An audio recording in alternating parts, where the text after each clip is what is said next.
Ces combattants sont des Touaregs. Ils appartiennent au mouvement de libération nationale de l'Azawad, le MNLA. Depuis un mois, ils se présentent comme les maîtres de cette partie du Sahara, une zone immense, encore difficile à contrôler. Les MNLA contrôlent les villes, les MNLA contrôlent les lieux stratégiques. Ici, nous sommes dans les déserts, nous sommes sur un axe extrêmement large que les MNLA ne contrôlent pas forcément. Ce territoire, déjà exsangue et hanté par la misère, doit faire face depuis 2006 à un nouveau fléau, AQMI, Al-Qaïda pour le Maghreb islamique. Ici, même les hommes du MNLA ne peuvent se déplacer qu'en convoi lourdement armés. Aujourd'hui, les Touaregs contrôlent plus des 2/3 du Mali. Le pays est littéralement coupé en deux. Après une offensive militaire fulgurante qui a surpris toutes les chancelleries, les principales villes du nord sont tombées. Et le 10 avril dernier, les Touaregs proclamaient unilatéralement le nouvel État de l'Azawad. Aujourd'hui, dans cette partie nord Mali, l'armée malienne s'est désintégrée. De sa présence, il ne reste que ses carcasses. Pourquoi cette insurrection contre le Mali? Qui sont ces combattants Touaregs? Quelles sont leurs relations avec Al-Qaïda? Pour le savoir, il faut se rendre à Gao. Adossé au fleuve Niger, c'est la capitale du nouvel État. À première vue, contrôlée par le MNLA. Ce jour-là, les Touaregs finissent de faire disparaître les dernières traces de la présence malienne. À chaque entrée de la ville, ce sont aussi les hommes du MNLA qui contrôlent les checkpoints. À leur tête, le colonel Hassan Mehdi. Il a déserté l'armée malienne fin 2011 pour rejoindre la rébellion.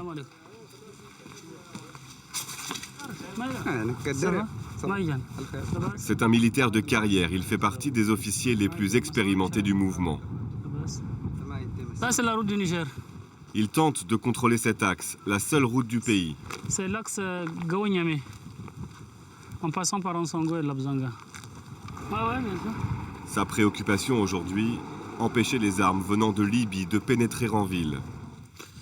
Depuis la chute du régime de Kadhafi, elles prolifèrent dans la région et profitent principalement aux brigades d'AQMI.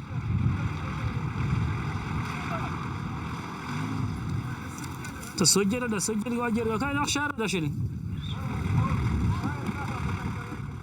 y a de fortes craintes que des armements rentrent par des frontières, plus particulièrement par la frontière du Niger. Parce que comme je vous l'ai dit, on a toujours vécu pas mal de problèmes, des milices, pas mal de problèmes, de groupements armés qui ont toujours créé une psychose, qui ont toujours créé des problèmes. Donc nous essayons aujourd'hui de mettre fin à ça. Si aux abords de Gao, ces soldats peuvent boire du thé tranquillement, en centre-ville, la situation est dangereuse. Certains quartiers sont truffés de groupes islamistes, dont Al-Qaïda. Et pour nous les montrer, le MNLA nous escorte.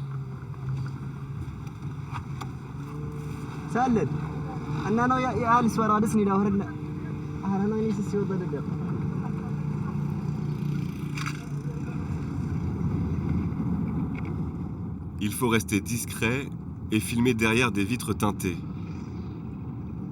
Quelques minutes à peine et déjà les premiers drapeaux noirs, l'insigne des groupes islamistes.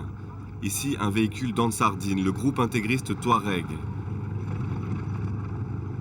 Et puis, très vite, à droite, les djihadistes d'AQMI. Sur la gauche, un autre groupe salafiste.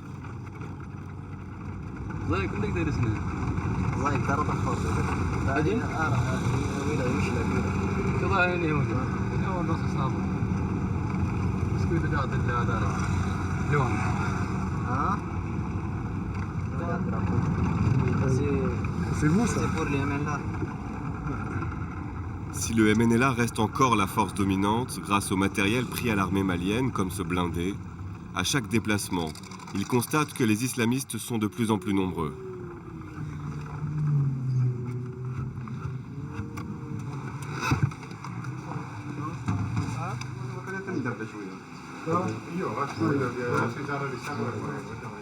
Dans cet ancien centre administratif occupé par le MNLA, les soldats du colonel Amadou. Ces hommes font partie de ceux que l'on appelle les Libyens. Plus de 800 militaires touaregs incorporés dans l'armée de Kadhafi. À la chute du régime, ils sont revenus au Mali lourdement armés. Le colonel Amadou a participé à l'offensive contre l'armée malienne. Il a vu, impuissants, les groupes islamistes s'infiltrer dans Gao à la fin des combats. Ces groupes sont arrivés dans les villes après les combats du MNLA et ils ont commencé à créer des problèmes. Leurs forces n'ont pas subi de pertes, contrairement à celles du MNLA, qui ont laissé beaucoup d'énergie et beaucoup de munitions dans les combats. Nous leur avons demandé de partir. Si ces groupes djihadistes refusent de partir, la confrontation ne pourra pas être évitée. Car si ces groupes refusent notre ultimatum, nous utiliserons la force. Parce qu'ils sont sur notre territoire et ils arrivent avec des idées que nous ne partageons pas. Ces idées, c'est entre autres l'instauration d'un califat dans toute la région. Car à ce jour, Al-Qaïda circule encore librement dans les rues de Gao.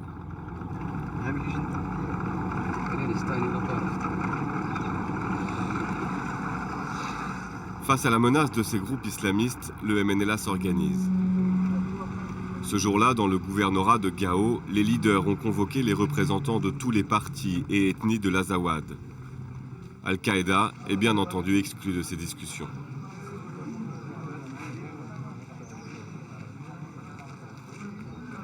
Nous avons les composantes de l'Azawad. Nous avons des Sorais, nous avons des Arabes, nous avons des Touaregs, nous avons des Peuls venus de tous les coins de l'Azawad. Ils sont représentés ici dans cette salle. L'objectif de cette réunion est de fusionner tous les mouvements locaux et de créer un gouvernement provisoire, pour ensuite chasser les djihadistes de la région. L'avenir de la présence d'AQMI dépend donc en grande partie de l'issue de ces négociations.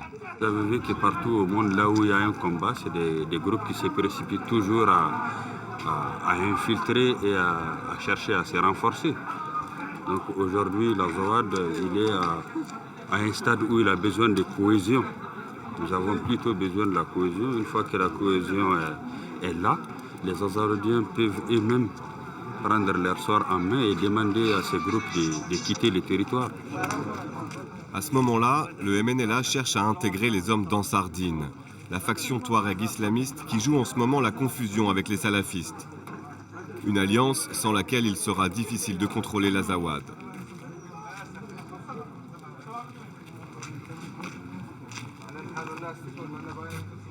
Pour l'instant, le rempart contre l'islam radical, ce sont les femmes. Elles veulent leur place dans le futur gouvernement et sont venues de tout l'Azawad pour le dire.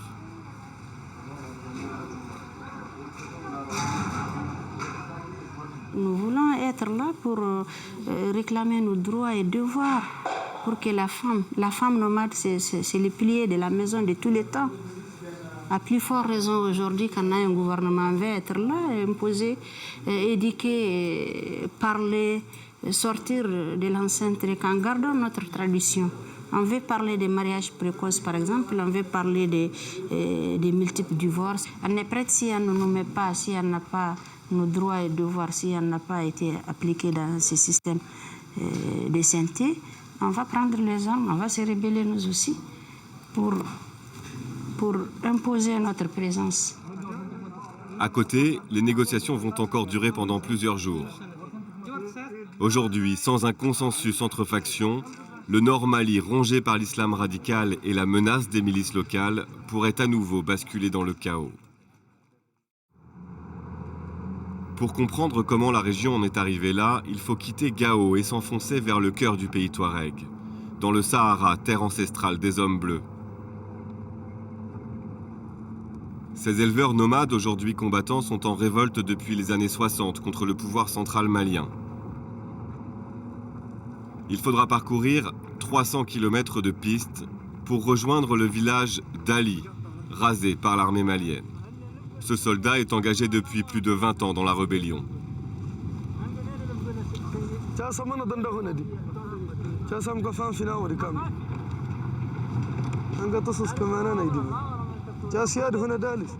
Leur insoumission, lui et les siens l'ont payé au prix fort. Dans les années 90, l'armée malienne a massacré 47 membres de sa famille sous ses yeux.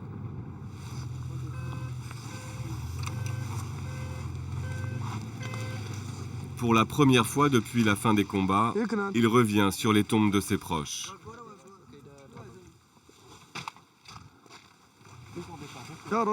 Ça, ce sont les tombes des gens que le Mali a massacrés. Ici, vous voyez des tombes d'enfants et de femmes. Là, il y en a d'autres. Tous ces gens ont été tués ici. Vous voyez ? On a passé une semaine à les enterrer. Tous ceux qui ont échappé à ce massacre ont fui et ont tout abandonné. L'armée est arrivée le matin. Les gens étaient là avec leur bétail. C'était 2 jours après l'attaque de la ville de Ménaka. Un blindé s'est positionné de ce côté-là et un autre véhicule s'est placé vers les maisons là-bas. Ils ont ouvert le feu sur les gens et le bétail qui était rassemblé ici. Ceux qui ont fui sont partis vers les collines là-bas. Là, c'est la tombe de mon père, Mohamed. Et là-bas, c'est celle du chef du village. Mohamed, c'est mon père. Il s'appelle Mohamed. C'est mon père. L'empreinte que le Mali m'a laissée et qui m'a fait prendre les armes, c'est ça. Voilà ce que le Mali m'a laissé. Le massacre de ma famille. C'est pas seulement moi. C'est dans tout le peuple touareg. Maintenant, j'ai la tête haute. Et je laisserai plus jamais le Mali revenir ici. Je me battrai jusqu'à la dernière goutte de mon sang.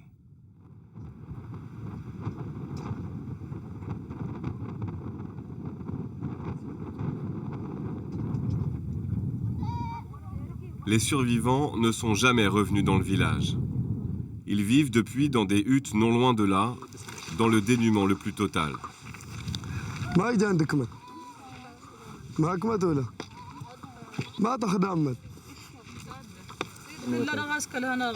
Rien n'a changé ici depuis 50 ans. Nous avons les mêmes difficultés, c'est même pire encore.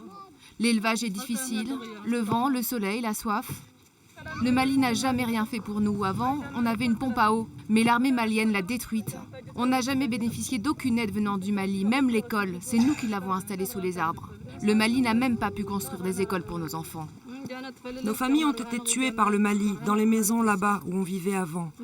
Ils sont enterrés dans le cimetière. C'est pour ça que les Touaregs se rebellent. C'est à cause de la colonisation malienne. Nous ne pouvons même pas vivre de nos terres.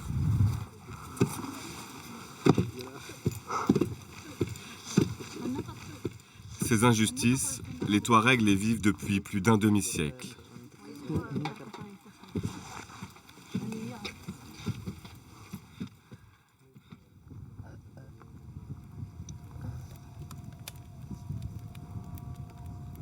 Des répressions sanglantes, loin des regards du monde.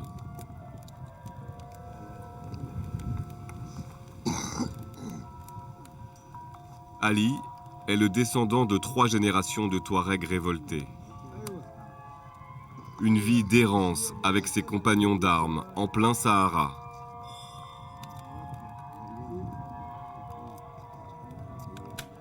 La lassitude s'est aujourd'hui installée.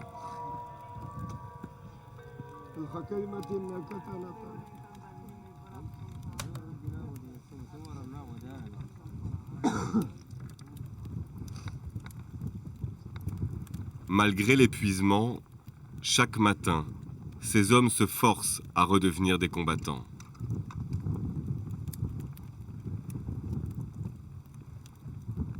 Car l'histoire du village d'Ali est loin d'être une exception.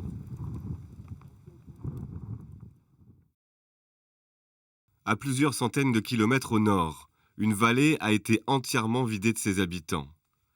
Ici, plus de 900 familles ont été chassées par l'armée régulière en 2006, sans un seul témoin.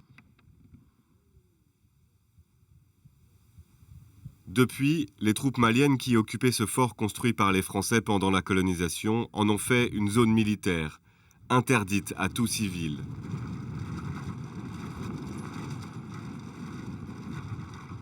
Le MNLA les a chassés il y a quelques semaines.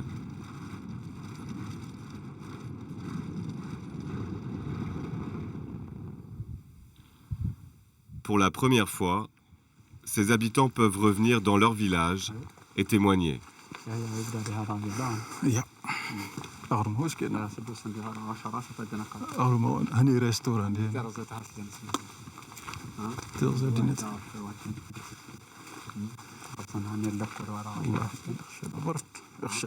C'était une grande ville comme ça, c'était une grande ville. Ça vaut au moins 3 km carrés normalement ici. C'était une grande ville normalement.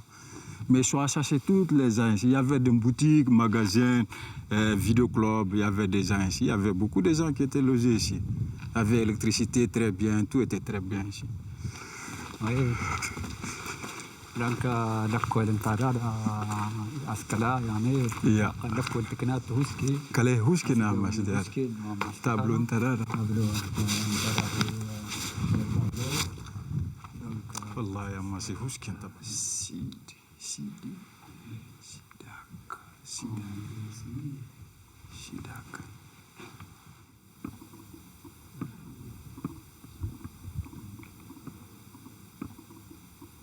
Les gens qui ont été chassés d'ici étaient tous des proches des rebelles.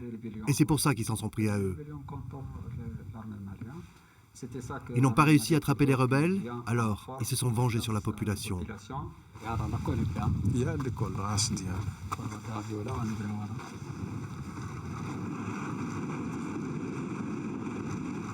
À quelques kilomètres de là, un peu plus loin dans la vallée,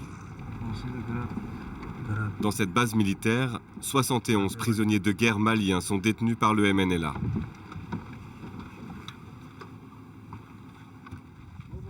Le commandant de la région, Issa Ag Gali, nous présentera 10 d'entre eux. 16 officiers et soldats maliens ont été faits prisonniers lors des récents combats. Nous n'aurons pas la possibilité de nous entretenir avec eux sans la présence de leurs gardiens. Nous n'avons pas eu accès non plus à leur lieu de détention. Mais ces détenus nous ont semblé bien traités, même s'il est impossible de le vérifier. Et seul un officier de l'armée malienne capturé à Tessalit acceptera de nous parler.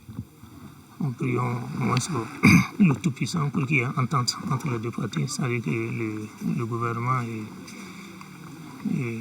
les MNLA pour que tout se passe très bien, qu'enfin on puisse au moins se rejoindre nos familles. C'est notre souhait, c'est un souhait.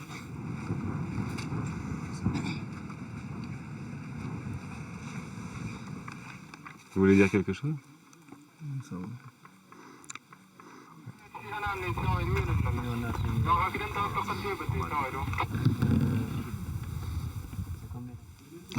Aujourd'hui, on contrôle la situation. Notre seul problème est la prise en charge des prisonniers. On essaye tant bien que mal avec nos moyens de leur fournir ce dont ils ont besoin, nourriture, médicaments, habits, mais ce n'est pas suffisant. Les organisations internationales doivent leur venir en aide, mais je ne sais pas pourquoi elles ne viennent pas les voir. Dans toute la région, les combats de ces derniers mois ont aussi provoqué un important afflux de déplacés. Les plus démunis se trouvent au nord, à la frontière de l'Algérie. Pour s'y rendre, il faut longer le massif de Tirarar. C'est ici que sont implantées depuis 2008 les plus importantes bases d'Al-Qaïda pour le Maghreb islamique. C'est sans doute aussi là que les 9 otages occidentaux sont encore détenus. Changement de décor.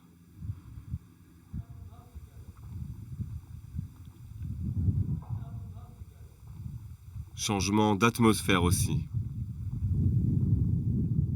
À chaque arrêt, Ali et les hommes de notre escorte sont sur leur garde.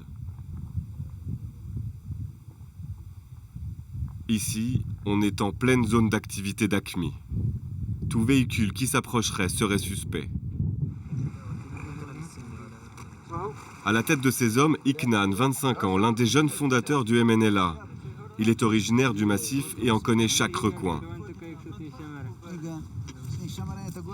AQMI est à dos des voitures, on ne sait pas là où elle est présente.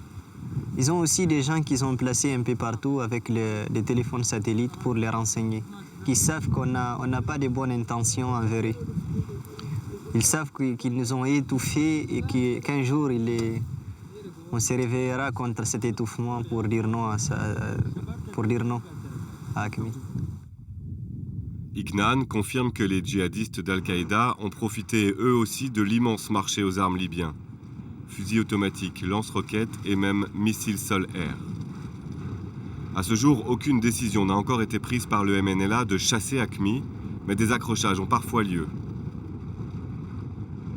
En fait, nous les évitons.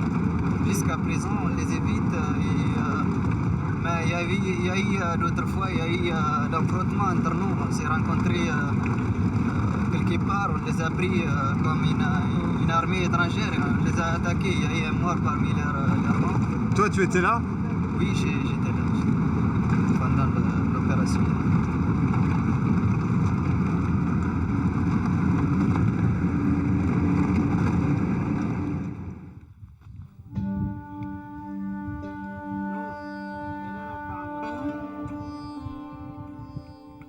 Dans cet immense désert, hommes et matériel souffrent. À la mi-journée, il fait 55 degrés à l'ombre. Tout s'arrête. Ali et ses compagnons d'armes, écrasés par la chaleur, s'écroulent.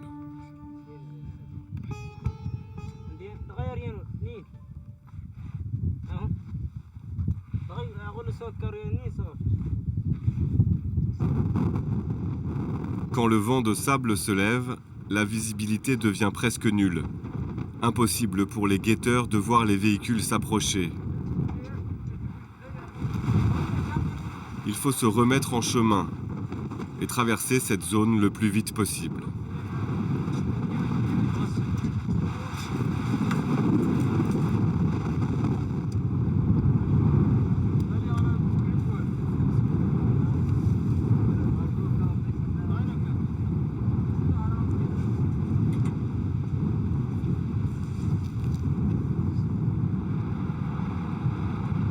À quelques kilomètres à vol d'oiseau, les montagnes caillouteuses de Tirarar.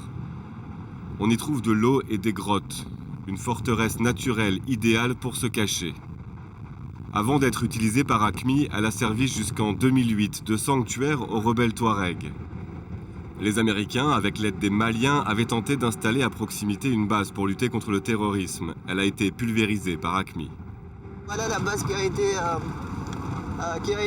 détruite par AQMI il y a quelques mois. Elle a été sautée par AQMI qui ne voulait pas qu'elle soit construite. C'est une base arrière des Américains et les Maliens qui voulaient utiliser ça comme une place d'atterrissage d'hélicoptères. Ils ont détruit ça, tu vois, les maisons sont sautées, tout est détruit là-bas. Et le fait qu'AQMI utilise les bases historiques de la rébellion, ça te fait quoi, toi? C'est vraiment une chose qui a sali l'histoire de cette région, oui. De ces bases, par exemple, historiques. Tu ne peux plus écrire l'histoire de ces bases sans évoquer la question d'AQMI qui était basée à l'intérieur de ces bases. C'est ça pour moi. C'est ça qui me dérange.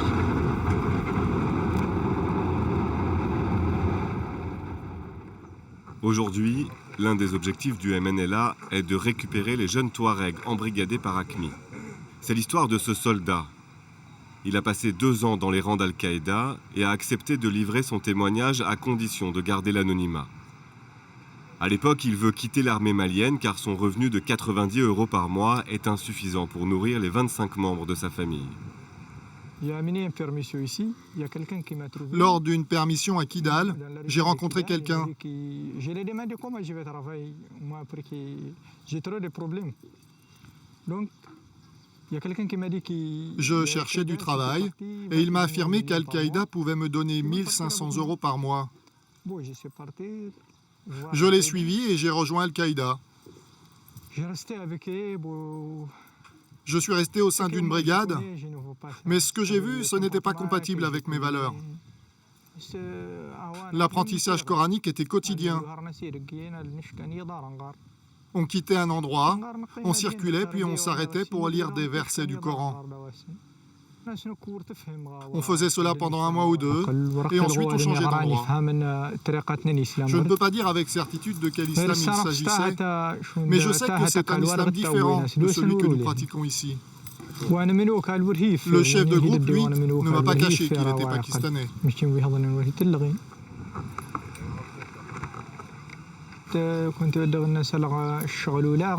Nous passions dans des campements pour inviter les gens à nous rejoindre, pour faire du prosélytisme. Nous leur parlions de la nécessité d'être respectueux du message de la religion. Moi, je pense qu'Al-Qaïda se renforce à cause de la pauvreté qu'il y a ici. Si l'on avait donné la possibilité à tous ceux qui sont ici d'avoir des projets et de travailler, beaucoup n'auraient pas été tentés d'intégrer les rangs d'AQMI. Et AQMI serait parti.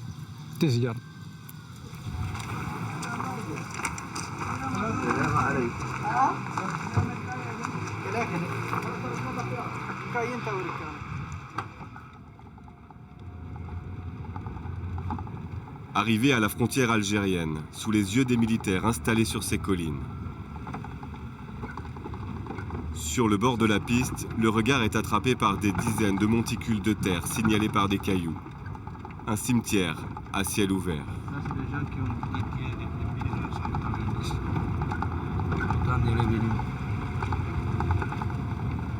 C'est les gens qui les Mali ont tués. Les gens la plupart l'autre partie parlement. Tinzaouten, la ville frontière. Le contraste est saisissant. Côté algérien, une ville avec eau, électricité, hôpital. Côté malien, le désert. Les derniers événements ont mis l'Algérie en alerte. La frontière est fermée depuis un mois. Mais le commandant du MNLA en charge de la zone tente de nous faire croire que tout va bien avec son voisin.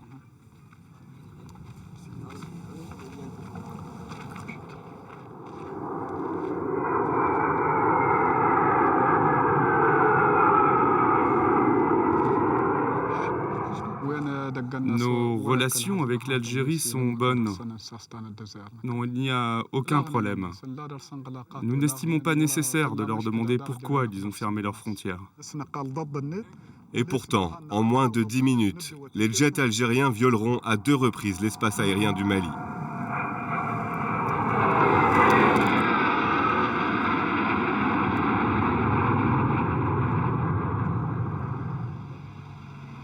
À quelques centaines de mètres de là, coincés entre les deux pays, des réfugiés pris au piège. L'hôpital, la citerne d'eau de la ville leur sont inaccessibles. Installés sous des tentes de fortune dans ce no man's land, 500 familles tentent de survivre. Toujours surveillées par l'armée algérienne.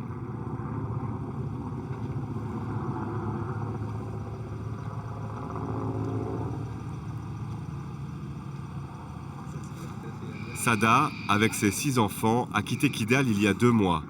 Elle témoigne sous couvert d'anonymat de ses conditions de vie. L'aviation malienne est arrivée et nous a bombardés. Il y a eu 12 blessés et 2 morts. Alors, on a été obligés de fuir dans la nuit. Ici, nous ne recevons aucune aide. En 2 mois, on n'a reçu que quelques tomates et quelques sachets de farine de semoule. Depuis, plus rien.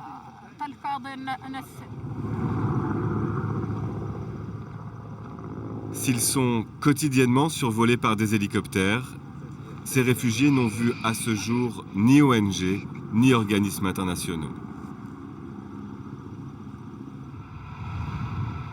Et l'Algérie, la seule puissance régionale sans laquelle rien ne peut se faire ici, reste étonnamment silencieuse.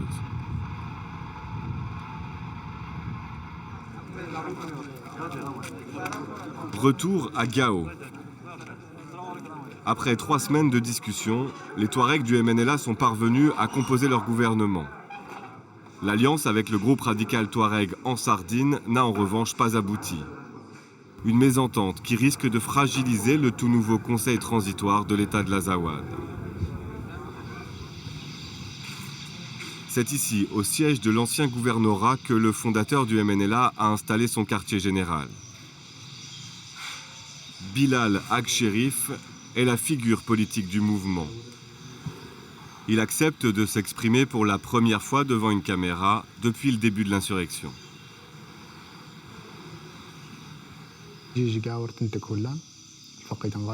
Avant le début des opérations militaires, nous cherchions déjà à nous unir avec Ansardine.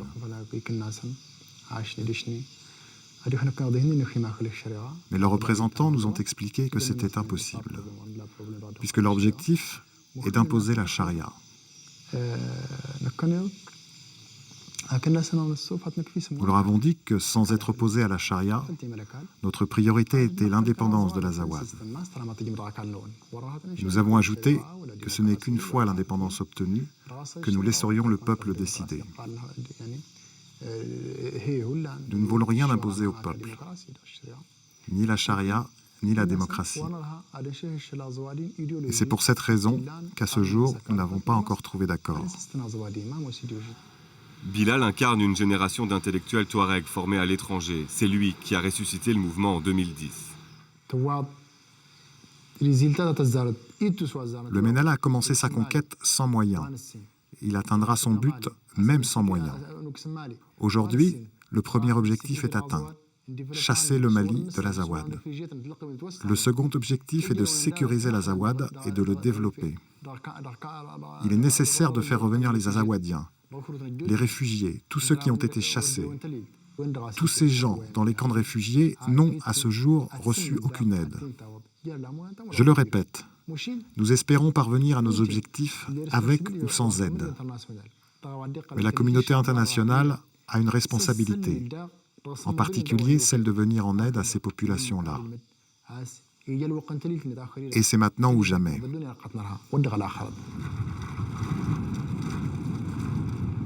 Au nord Mali, l'insurrection touareg et la disparition de l'État ont fait violemment ressurgir les fantômes du Sahel. Déplacement de population, renforcement d'Al-Qaïda, tensions avec les pays voisins, les défis du mouvement de libération de l'Azawad sont gigantesques. Si la communauté internationale ne pose pas les yeux sur cette partie oubliée du monde, cette terre pourrait devenir une zone grise aux portes de l'Europe.